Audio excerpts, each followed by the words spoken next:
Direct from the broskination headquarters in Los Angeles, California, this is the Broski Report with your host, Brittany Broski. Hello and welcome back to another episode of the Broski Report, starring me, your host, Brittany Broski, the host of the Broski Report. Guys, what a goddamn year! Year in review. Spotify Wrapped just came out as of, what's today? November 30th. I will not be revealing.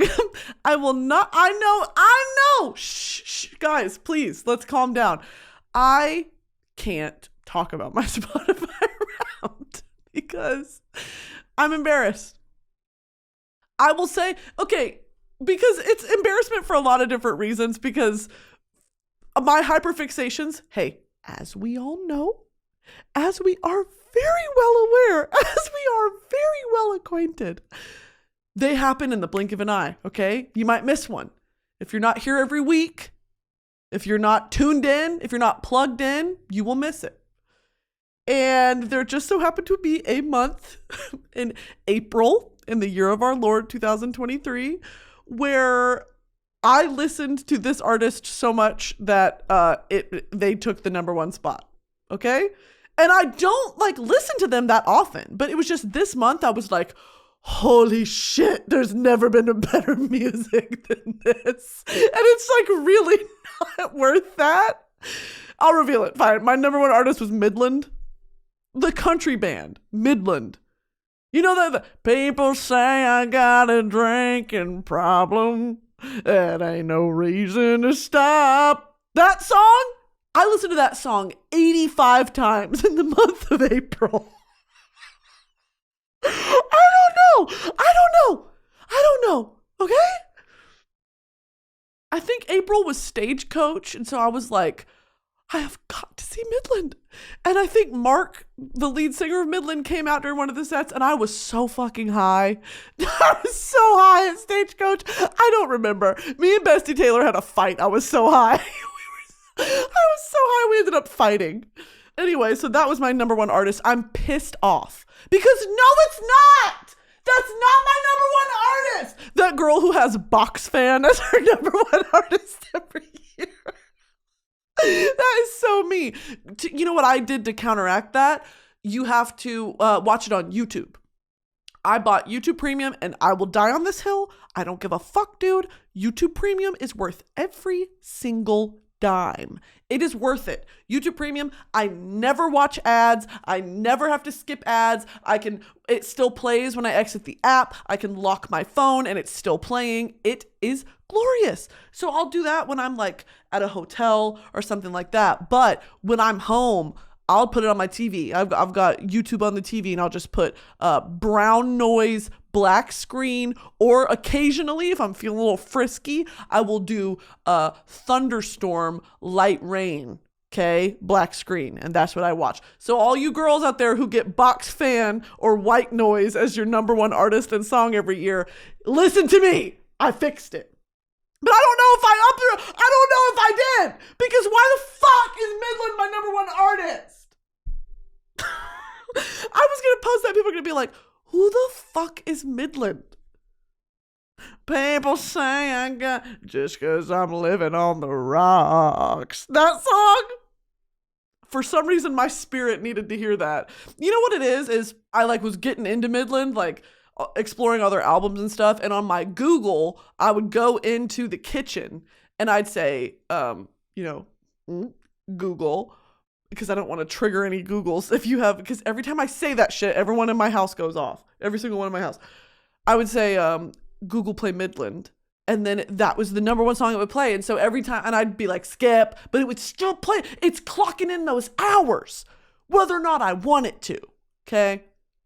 So whatever. Midland's my number one artist. I don't give a shit. I'm angry. I'm literally angry. Okay. Here's the number one thing on my mind today. I feel fucking ugly. Do you ever have days where you just feel ugly? That TikTok that was like, I feel fat when I have oily hair. I feel fat when I have oily hair. Yeah. That's science, dude. I don't know how else to put that. Like, that perfectly sums it up. Like, I have a few zits on my face, and I just like have not been taking care of my skin. I've been like really in the throes of seasonal depression. Like, I just sit and stare. I just sit and stare at the wall. I have no motivation to do anything. It is currently 7 p.m. right now. I've been waiting around all day to do this. I've been putting this off. It's in my fucking house. This studio is in my house. And I was like, I just can't do it. Like, get a grip, dude. It's not that serious. Oh, you're sad because it's cold outside? Grow up! Oh, I don't have any motivation. It dropped below 60 degrees. Oh my fucking God. Like, are you serious? I'm just a baby. I don't know. Oh, that's the problem these days. No one wants to get up and fucking work. Kim Kardashian is so, when you think about it, Kim Kardashian is the thought leader. When you think about it, Kim Kardashian really, like, we should really look to her for everything. Anyway, yeah, I feel fucking ugly. And also my hormones are so off balance. They're so off balance. I just had this thought that on the bottom of my Ghost Funko Pop, I need to write Brit, like Andy in Toy Story. I'm going to go on all my Funko Pops and write Brittany on the bottom. This is property of Brittany. Yeah, this is actually my Ghost Funko Pop. This is actually my Mandalorian Funko Pop. That's literally me. Okay. Yeah, I feel fat and ugly, dude. And there's nothing wrong with being fat and ugly. It's just, I'm not feeling that great. Just not feeling my best. I've been breaking out everywhere. I've not been taking good care of my skin. I tried out, I got a free sample package from La Roche-Posay, that company. Everyone's like, oh, La Roche-Posay, whatever, that, and like Drunk Elephant, all those brands where it's like, that is not, what do you mean you're paying $85 for a moisturizer? Huh? I got a package from La Roche-Posay, and I was like, Roche-Pussy, I would never pay for this myself. Let's give it a gander. I put on some of that niacinamide bullshit on my face. Oh! The Wilhelm scream. That's how I felt in the bathroom. And thank God, I was about to shave my face, with one of those little like microderm blades. Microderm blade. Dermaplane razor. That. Where you just, it's like for your peach fuzz. But when you do that, sometimes I'll nick myself or whatever, like by accident. Imagine if I would have shaved my face and then put that niacinamide on my face. I would have had to go to the fucking hospital, dude. I have such sensitive skin. Do y'all remember the video of Shane Dawson and Jeffree Star doing Kylie's skin? I know you do. I know you. What? You're going to point fingers at me like I'm the only person that ever watched that video? Fuck off. That video of Shane Dawson when he puts the Kylie skin all over his face and he turns beet red. It's like you put him under a fucking heat lamp. He turns beet red. That's how I felt. I was in the bathroom in my little robe, and I was like, I'm gonna be a skincare girl. I'm gonna try out this Roche-Pussy cream. And I put it on my face. My skin like peeled back. It was just exposed muscle. It was just exposed tendons and muscle and teeth. I morphed into Shane Dawson. Hey, what's up, you guys? Yes. I was like, what the fuck? So I don't know if anyone else has had this experience with La Roche-Posay, but that shit had burned me. And then guess what? I go on the ingredient list. Fragrance. Parfum. The fuck are you putting parfum and facial stuff for? It's 2023. Get that motherfucking fragrance out of my skincare. Ooh, La Roche-Posay. Oh, my skin is peeling off. My skin is flayed off the bone. I'm spitting everywhere. I'm so mad. I was like, this is so rich. I'm feeling rich. I put it on. Acid chemical burn. Not really, but close. So I will not be using that brand again. The only brand, and this is not sponsored. This is horse's mouth to the listening ear of Broski Nation. The only skincare line that I've found that actually works for my sensitive skin, literally like you breathe on me too heavy and I'll get a rash, is Tatcha. And I use the Tatcha cleansing oil and that exfoliating rice polish or whatever it is. And not once has it burned me. Not once has it ever had like a negative effect. It keeps my skin smooth and clear. It is the only one I've really ever tried that like consistently does well for me. And then I do use the Charlotte Tilbury moisturizer, which is so fucking expensive for no reason. It's a lotion. It's a lotion. Okay, where's the lotion? $98 fucking dollars. But it's one of the only moisturizers I've found that isn't that greasy texture, but also isn't that, like I tried this Neutrogena moisturizer that was this water gel shit. That just about dried me out like a strip of jerky. Like I was left out to bake in the sun. I put it on and I was like, you couldn't even tell I put anything on.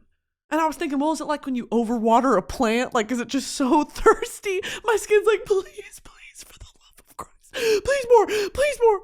And I'm like, no, no, no. Anyway, yeah, I will not be continuing use of my Roach Pussy skincare line. Anyway, I'm feeling just ugly and bad. And sometimes you have days like that, and that's fine. Also, like I was saying, my hormones are out of balance. And I guess there's a fucking Mucinex family living in my throat. My hormones are out of balance.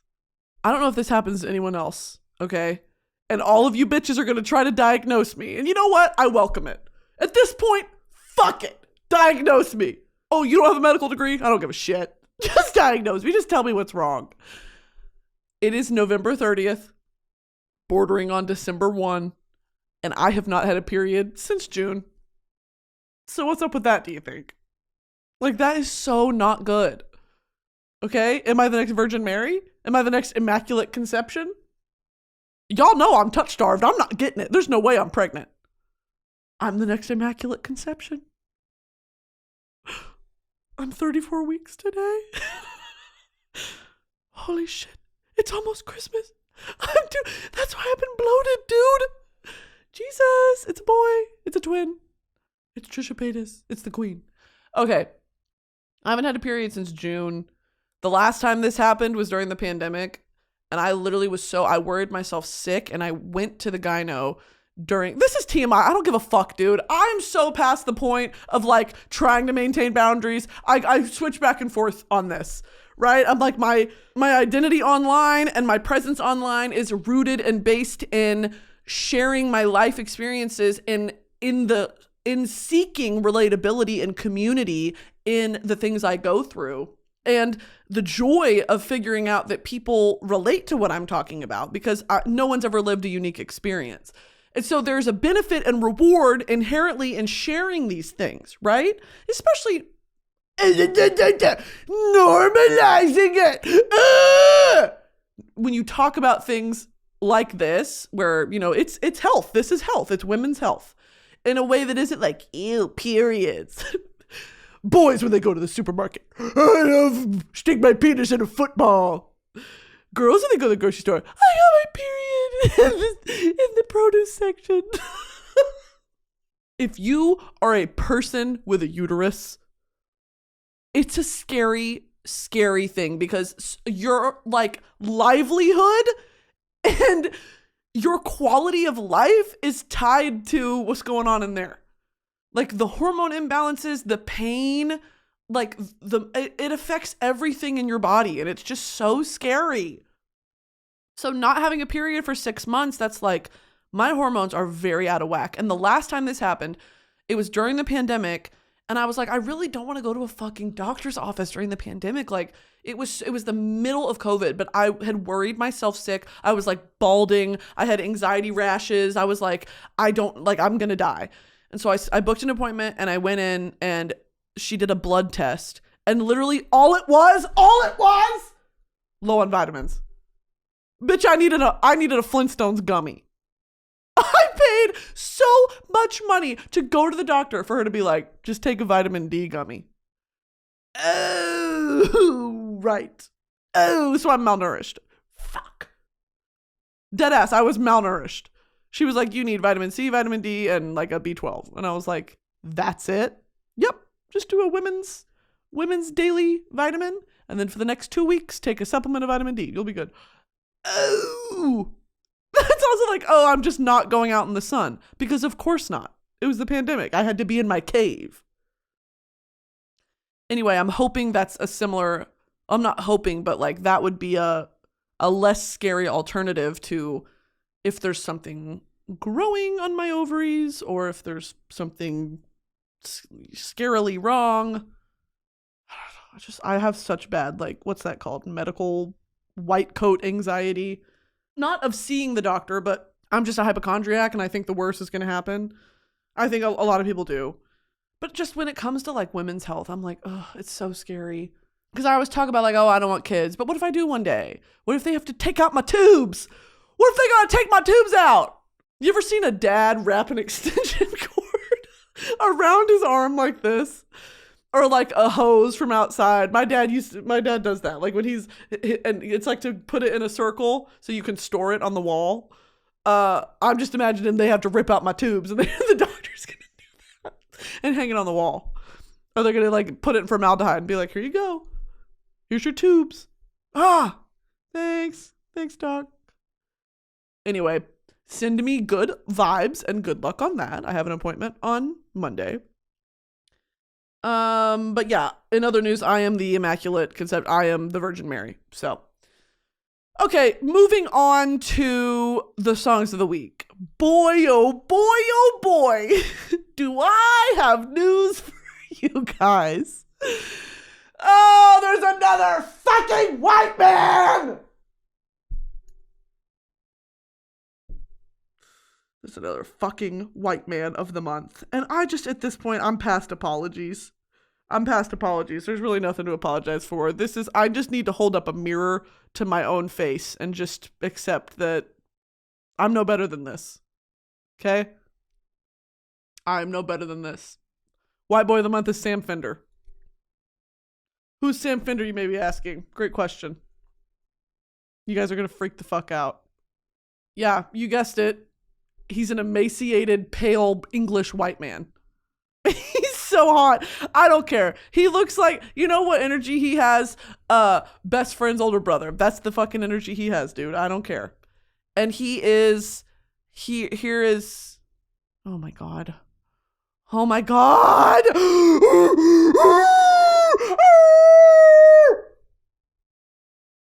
Okay. Oh my God. Sam Fender, or as he says it, Sam Fender. Sam Fender. He's from Newcastle. I've been trying to work on my Newcastle accent because I figured out when I am drunk, okay, hey, I'll say it. Hi, I'll say it. When I'm drunk and I lean into the British accent and I start talking like this to everybody at the party, you know what I mean? I'm like, I'm from Essex. My dad works for the Royal Air Force. Like, I don't know, I'm back and forth. I've always been back and forth, but I did go to college. Sorry, not college, university in Essex. But I've gone back and forth to Texas a lot. Do you know what I mean? Like, I really like Texas. It's really hot. And it don't get that hot. Like, it feels like Marbella, like Mallorca, something like that. Like, when I go to Texas, it's really nice. Like, I've perfected that, bitch. And that's from watching Towie, The Only Way is Essex, and Love Island. Okay? Now, mentioning Love Island. Newcastle. That's bad. Newcastle is such a specific English accent. And it's Geordie, and it's close to Scottish a little bit, but it's also got some Welsh in it, and it's also got some Irish in it, and it's like I've been trying to pinpoint where I've heard it before. And oh my God, I made a list. Hold on, I have to share my list with you. Okay, so I watched this. I'm obsessed with accents. Like, I think it's a byproduct of the language thing. Like, I'm obsessed with learning a second language and dialects within different languages and all that. I watched this video of this dude on TikTok who also has a YouTube channel, I think, called The Accent Guy. And he ran through all the different, a few of the different UK accents. And all the comments are always like, y'all live 2 feet apart from each other. Why do the accents vary so differently? Great question. Answer, history. Okay, so he went through all this like list of accents. And it was so funny because as he was doing them, I was like, okay, that sounds like this person. Okay, that's so-and-so's accent. So I was matching people with where they're from, and I didn't even know they were from there. And so he did a Derby accent, which I'm not going to attempt to do, but that's you and Mitchell, bitch. That's you and Mitchell. And then I looked it up. He's from Derby. He did a Lancashire accent, right? Youngblood. Immediately as he did it, I was like, oh, that sounds like fucking Youngblood. He did a Yorkshire, a Doncaster accent. Louis Tomlinson. Okay? It's so like friendly. But that's also, it could be, where's Zane from? Bradford. It could be, I don't know, there's so many like overlaps, but they're also distinctly from that region. So he started doing Yorkshire and I was like, that's Louis Tomlinson. And then H the rapper, Manchester. Okay. So all of these, I was like, I know who talks like that. And from Newcastle, it's different from Youngblood. And 2 of the words that I'm like, what the fuck? Why is that part of the dialect? Is when he talks, he'll be like if he's saying, like into it, like I got into it. Like they cut the T out totally. I got into it. Or introspective is quite introspective. I was writing poetry. It's so weird. I hate it. But I don't hate it at all. Do I? I don't hate it at all, really. I'm in love with him, dude. It's actually... Okay, so here, let me just... Okay. Who gives a fuck? Raise your hand if you give a fuck. Today's episode is sponsored by Tinder. It's that time of year again, Broski Nation. Time to cozy up and steal each other's hoodies and other belongings. That's right, cuffing season is full effect, team, making Tinder the place to be right now for unforgettable memories and winter vibes. There's a new wave of people coming back to the app ready to find love, fun, or just a new friend. Whether you're looking for someone to share those cold winter nights to snuggle up and watch your favorite movie, or have a new adventure, you have so many opportunities to help find whatever it is you're looking for on Tinder. It's never been easier for daters to be their true selves. Other apps are hard. Tinder is easy. With Tinder, you're in control. If you're worried about your matches never meeting up in real life, don't be, because 1.5 million Tinder users go on an in real life date every week. This cuffing season is next level. Don't wait around. Go grab your phone and download Tinder now to explore all the possibilities for yourself. Tinder, it starts with a swipe. Download Tinder today. Samfender is very, very, very mattyhealy coded. Hear me out! Okay? What I'm about to say, just hear me out, grain of salt. The good parts of mattyhealy, some of you guys would argue, hey, there are none. Okay, whatever. I'm not actually going to give my opinion. The good parts of mattyhealy, the activism, the cultural awareness, the woke liberal, I say that in heavy quotations, perspective that he brings to his art, to write a song like Love It If We Made It, to write a song like Looking for Somebody to Love, which is a song about school shootings, by the way, which I could do a whole breakdown. I'll just do a breakdown really quick on Love It If We Made It. For those that, like, if you're one of those people that's like, I don't give a fuck about mattyhealy, he's problematic, whatever. Yeah, okay, get it. I totally get it. And I'm not going to stand up here and try to defend a white man. Like, I'm just really not going to put myself in that position. And I honestly, like, he's made mistakes. Okay, so Love It If We Made It is a sort of protest song. And the way that they went about writing it was they were pulling headlines from the news in 2016, which was the year Trump got elected. And it just felt like the world was on fire, as it always is. And so many things were happening at once, and you just feel so helpless.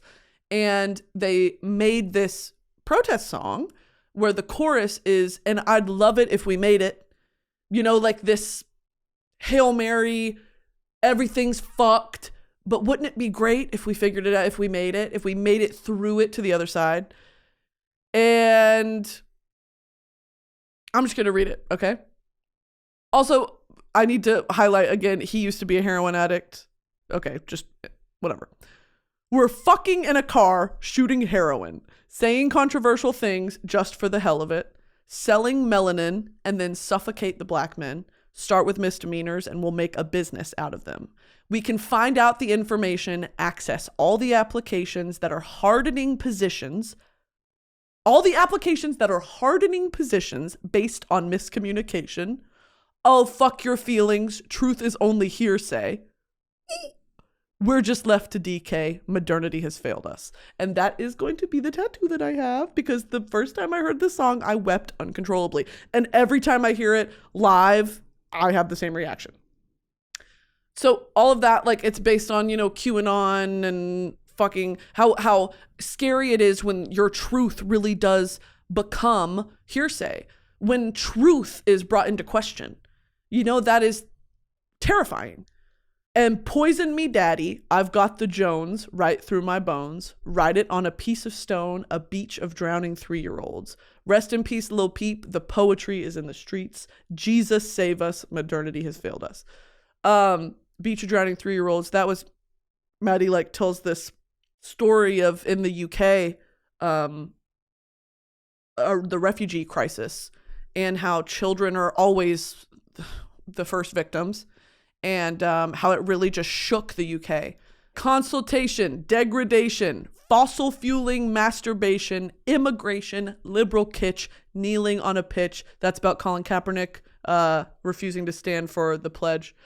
I moved on her like a bitch, excited to be indicted. That's directly a reference to Donald Trump, his famous I moved on her like a bitch, grab her by the pussy. Unrequited house with 7 pools. Thank you, Kanye. Very cool. The war has been incited, and guess what? You're all invited. And you're famous. Modernity has failed us. All of that together, I always talk about this. There is a certain level of artistic excellence that is, and I always describe it like this, that the art is in the marble, and the artist is merely just removing the excess pieces to reveal that art that had to be there. It was always there. That art always had to be made, because of course it was going to be made. And this is one of those songs to me. It's like Mattyhealy, the 1975, this song means so much to me because it's a hard thing to encapsulate the feeling, that Bo Burnham funny feeling of there's so much hypocrisy and injustice and joy and sorrow and despair. Always. That is the human experience. But we are witnessing it on a scale that has never been so visible to us before. And songs like this, where it feels like a sucker punch. Just every verse is like, oh yeah, and that happened. Oh, and did you forget about this? Did you forget about this? And why was Trump praising Kanye West? And why is this and that? It's just like, what the fuck? And then to throw religion into it. Jesus save us. Modernity has failed us. I just think that this song is a work of art. His personal politics and his bullshit aside, whatever Mattyhealy's done, I'm not going to defend it. But this song changed me. So to bring it back to Sam Fender. He has a song called Hypersonic Missiles, okay? This song is very, very, when I say Mattyhealy coded, that's what I'm referring to. It's very Brave New World, Big Brother, 1984, like this class consciousness, helplessness, but also being acutely aware of, what role you might play. Because we all have played a role in colonization and in the patriarchy. And we have to unlearn those things. And Drew Afualo has been really monumental in my sort of understanding of this, of how you can think you're doing the best you can, but there are some things that are just so inherent in our culture that uphold colonization and uphold the patriarchy and uphold misogyny And you have to make a concerted effort to unlearn those behaviors. And it's a hard and messy process. And of course, I'm only speaking on it through the lens of a white woman. Like it's so vastly different for so many people who live in America that no one is free from the grasp of the patriarchal colonization of our minds. Anyway, this kind of is that, it's this feeling that I feel like I'm failing to articulate, but you recognize all the things wrong with the world, and there is a sort of obeisance to these cruel elitists where we feel that sometimes our fate is in their hands because we feel so powerless. And I feel like something's happening in the US right now where the cost of living is out the fucking roof. And to be alive is just to suffer, and I think the wealth gap has never been more clear in this country. And people are literally, it's approaching like revolution will not be televised sort of energy. People are fed up. And so that level of almost teetering towards that, but still just being, feeling like you're powerless. And that's why people don't vote. And that's why people, even if you do vote, you're like, my vote doesn't fucking matter because no real change is going to come from this. All of us being forced to vote for Joe Biden was a punch to the gut. It was the lesser of two evils. I mean, that's my opinion, but it's like nothing, it's so easy to feel like, is anyone hearing me? Is anyone seeing this? And with this song, I think it encapsulates that of I'm seeing it, I'm watching it, but what the fuck can I do? What can I do? I'm one person. So anyway, here are the lyrics. I eat myself to death, feed the corporate machine. I watch the movies, recite every line and scene. God bless America and all of its allies. I'm not the first to live with wool over my eyes. Period. I'm so blissfully unaware of everything. Kids in Gaza are bombed and I'm just out of it. And this also came out in 2019, by the way. The tensions of the world are rising higher. We're probably due another war with all this ire. I'm not smart enough to change a thing. I have no answers, only questions. Don't you ask a thing. That's exactly what I'm fucking talking about, dude.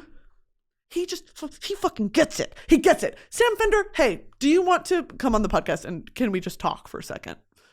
I have so much I want to talk to him about. It takes such a level of awareness, and to incorporate that awareness into your art, I want to talk to him. I just love him. There are so many of his songs. Like, it really influences his lyricism and it bleeds into singing music with something to say, singing music with a message, which of course I love. Y'all know I love that.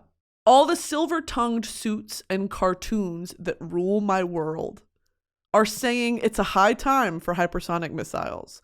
When the bombs drop, darling, can you say that you've lived your life? Oh, this is a high time for hypersonic missiles. I have chills across my entire body. Across my entire body. Cities lie like tumors all across the world. A cancer eating mankind hidden in our blind side.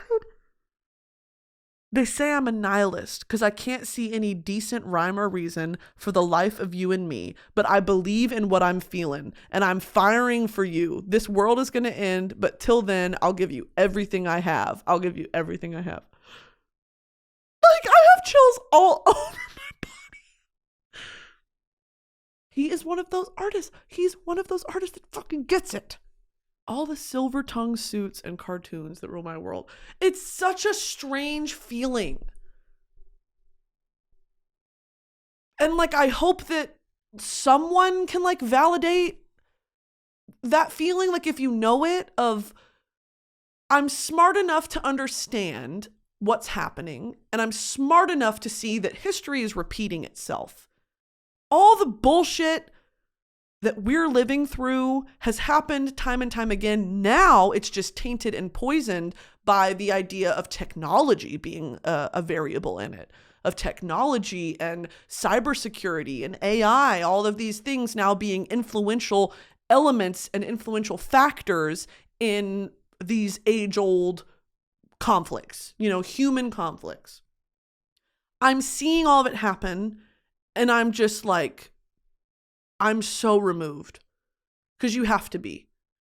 You have to be removed or you will literally go insane. Humans were not meant to consume media at the rate that we are today. I don't know how anyone is like floating with their head above water. It is so all-consuming all the time.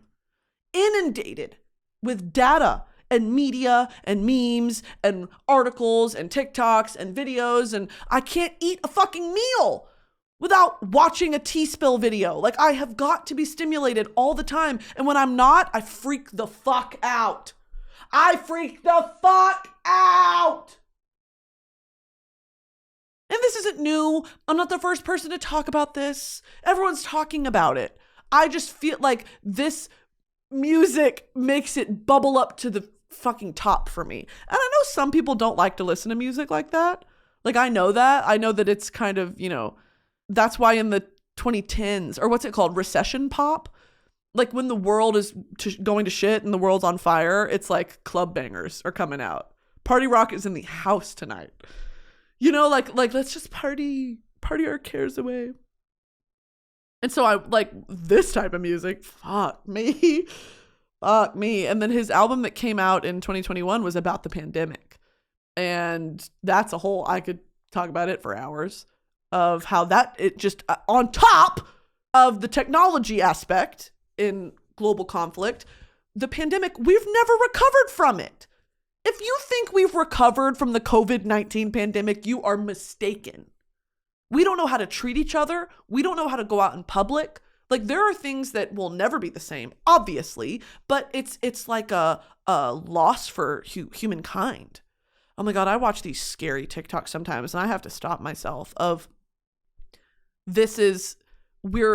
technology is advancing faster than humans can keep up with, and we are on the brink of this fear of being thrust back into the dark ages because we can't keep up, and we're going to let it divide us to a point that's not fixable.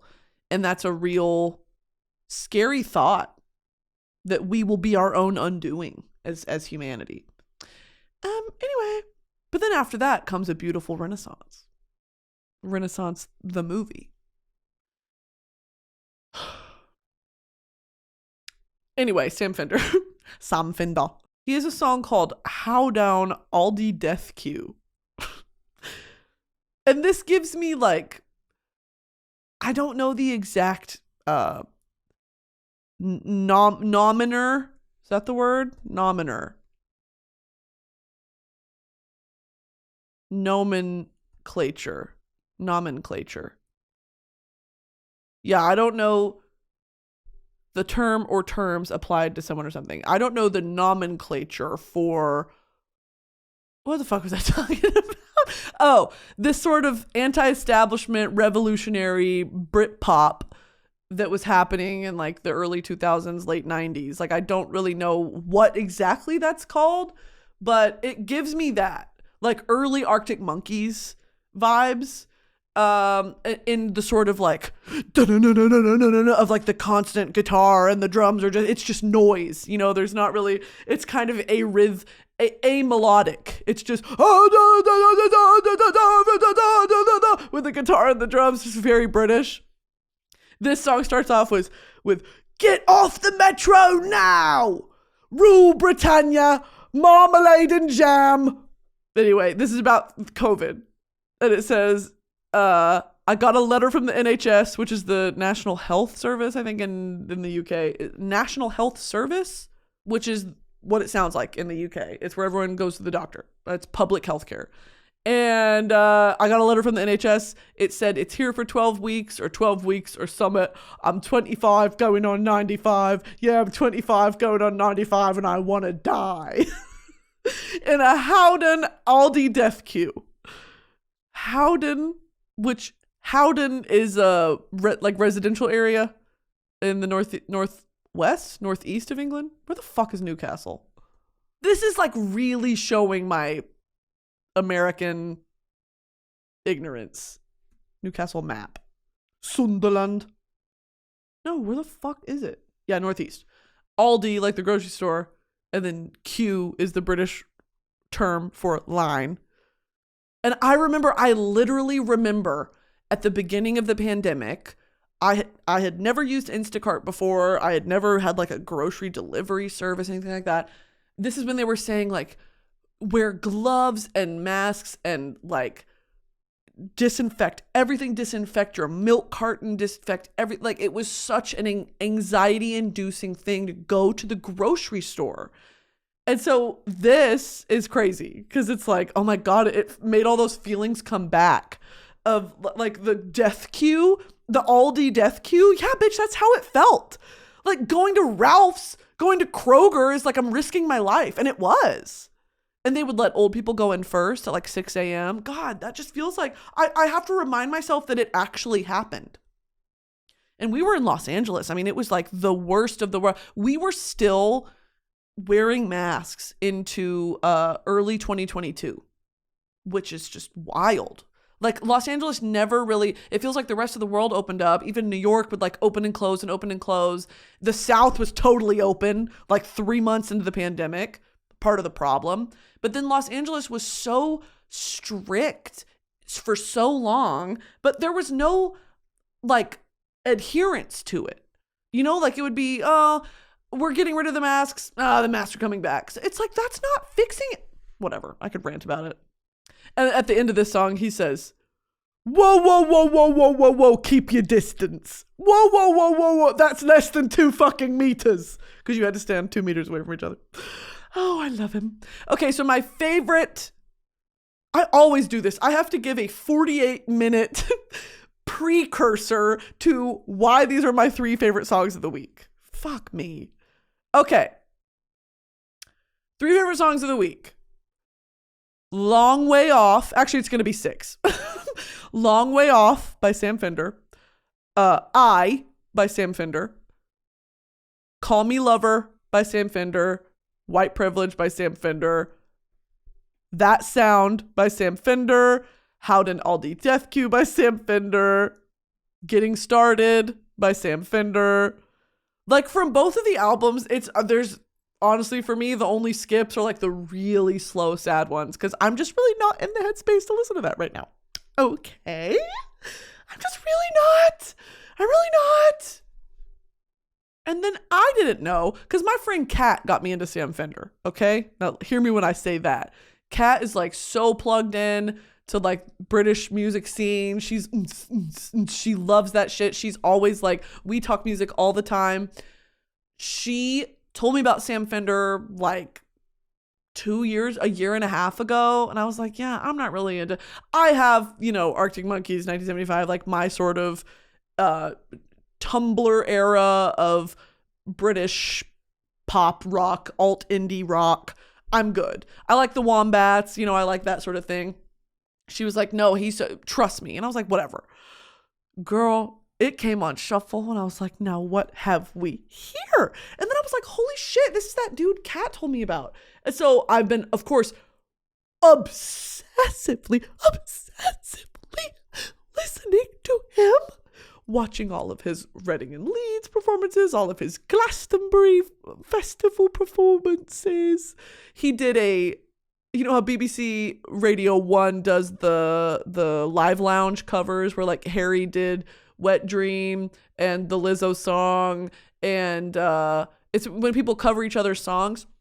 He did a cover of Break Up With Your Girlfriend, I'm Bored by Ariana Grande. First of all, period. Second of all, he did one of Back to Black by Amy Winehouse, period. And he like Sam Fenders it up. He like makes it sound like it's his song, which is such a skill. Like not only do you have a skill in identifying and branding your own sound, but to the point where you can take someone else's body of work, rearrange it and make it sound like your own song. That is talent. That is talent, motherfucker! I love him! Anyway, get into Sam Fender, bitch, because it's gonna be a while. This is gonna be probably one of those like constant heavy hitters for me. I hope he doesn't do anything that's gonna make me upset. I love him. There's always a fear there of coming on record being like, I love this person, and then tomorrow he's going to do some stupid bullshit. And now for the rest of time, I'm in my tombstone here like, she loved Sam Fender. Fuck! I do think, and this is not the time to have this discussion, but we really should open up that wound of what do you do when your favorite person lets you down? Are you inherently tied to them forever? Or can you still be nostalgically sympathetic to what that piece of art has done for you in your life and be disconnected from the artist? I feel like that it's a constant. Some people are like, he's a piece of shit. Never talk about him again. Oh, she still supports da-da-da. And it's like, well, I didn't know he was doing all that, girl. If I would have known that, you think I still would. You know, it's like, there's no nuance in these conversations, and it's very hard to be a fangirl nowadays. Trust and believe. I have to literally put these people through a fucking background check to make sure that it's okay to like them. It's crazy. Anyway, I've also been on my dark academia grind. Aside from Sam Fender, I've got this, there's a playlist on Spotify called Dark Academia studying and reading. Get into that. I've been putting this on while I read, and it's been great. All right, guys, I think that'll do it for me for this episode. Oh, next time I'll talk about Kingdom of Ash, and because I finished the entire Throne of Glass series. Wow. Emotionally void. Okay. I sobbed so hard. I'll talk about it next episode. And I guess people who like are going to read it or don't want spoilers can skip ahead like in the next episode. But I want to talk about it, okay? Because SJM, wow, period. Sarah J. Maas, what a universe builder. I want to start Crescent City because that's the third like installment in the Sarah J. Maas universe, like the sort of concentrated universe. But I kind of want to give myself a break from Sarah J. Maas because I went straight from ACOTAR into Throne of Glass, and I want to read Fourth Wing. And I'm going to read Fourth Wing, and then the sequel just came out. And that's what I've been waiting for, is I wanted to read them back to back. Then I'll go back to Crescent City. Yeah, that's kind of my game plan. So yeah, I love you guys. Thanks for listening, and I will see you next week. Go subscribe to the Brittany Broski YouTube channel if you give a shit about if I live or die. Go subscribe to the Brittany Broski YouTube channel and this channel on YouTube if you watch. Okay, love you. Bye.